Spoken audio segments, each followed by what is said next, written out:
الله الرحمن الرحيم اعوذ باللہ من الشیطان الرجیم بسم اللہ الرحمن الرحیم وصلی اللہ علی محمد وآلہ الطیبین الطاہرین۔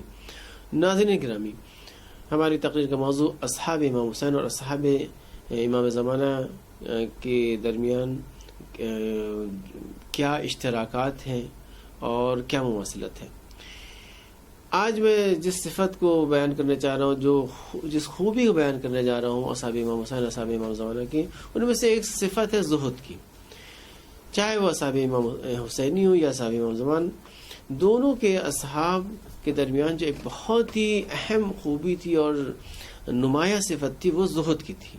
یعنی ان کے زندگی میں سادگی پائی جاتی تھی، مال دنیا، مقام، پوسٹ، ان سب کی طرف ان کی نگاہ نہیں ہوتی تھی، بلکہ یہ وہ شخصیات تھیں کہ جنہوں نے ائمہ کا ساتھ دیا صرف خدا کے لیے دیا۔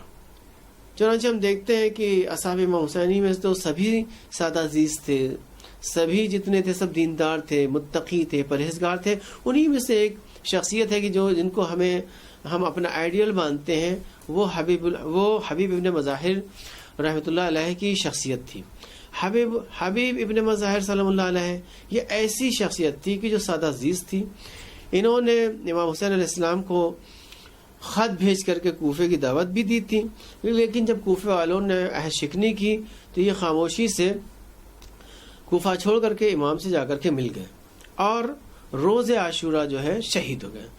حبیب ابن مظاہر کے بارے میں ملتا ہے کہ یہ ایک رات میں ہر رات قرآن ختم کر دیتے تھے، حافظ قرآن تھے اور اتنے پاک و پاکیزہ اور سادہ زیز تھے اور دنیا کی طرف بالکل رغبت نہیں رکھتے تھے۔ جب یہ کوفے سے نکلنا چاہ رہے تھے تو جن لوگوں کو پتہ چلا کہ یہ حبیب جو ہے وہ امام حسین علیہ السلام سے ملنا چاہتے ہیں تو انہوں نے منع کیا، اور حکومت وقت کی طرف سے حبیب کو لالچ دی گئی، پیسے کے ذریعے سے اور مقام کے ذریعے سے کہ تم رک جاؤ، ہم تمہیں پیسہ دیں گے، تم حسین کے ساتھ مت دو۔ لیکن حبیب بن مظاہر نے ایسا نہیں کیا۔ یہی چیز ہم دیکھتے ہیں کہ بلکہ ان کا یہ جملہ تھا حبیب بن مظاہر کا کہ ہم رسول اسلام کے پاس کیا منہ لے کر کے جائیں گے، کیا بہانہ ہمارے پاس ہے کہ رسول کا نواسہ جو ہے، رسول کے فرزند، وہ کربلا میں قتل کر دیے جائیں اور ہم زندہ رہیں۔ ہمارے پاس کوئی بہانہ نہیں ہے۔ اور یہی چیز ہم دیکھتے ہیں اصحاب امام زمانہ کے درمیان جو احادیث وارد ہے کہ ایسے اصحاب ہوں گے جیسے کہ حضرت علیہ السلام ارشاد فرماتے ہیں کہ آخری حجت سے جو لوگ بیعت کریں گے ان کی خصوصیات یہ ہوگی کہ وہ سونا اور چاندی کو جمع نہیں کریں گے، گیہوں اور جو کو ذخیرہ نہیں کریں گے، بلکہ وہ مال دنیا کی طرف توجہ بھی نہیں کریں گے، اور ان کے مقاصد اور آرزویں بہت بلند ہوں گی۔ وہ دنیا کی رنگینیاں ان کو ان کے اہداف سے روک نہ سکیں گی۔ تو یہ اصحاب امام حسین اور اصحاب امام زمانہ کے درمیان یہ خوبیاں ہیں کہ جن کے درمیان جو ان کے درمیان مواصلت پائی جاتی ہے۔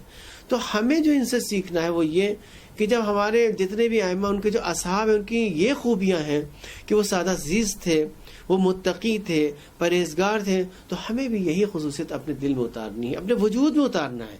تب ہم جا کر کے کربلا سے کچھ سیکھ سکتے ہیں، تب ہم جا کر کے جو احادیث کے ذریعے سے اصحاب امام حسین اصحاب امام زمانہ کے جو خصوصیات بیان کیے گئے ہیں ان کو دیکھتے ہوئے اپنی زندگی کو ہم سنوار سکتے ہیں۔ وصلی اللہ علی محمد وآلہ الطیبین الطاہرین۔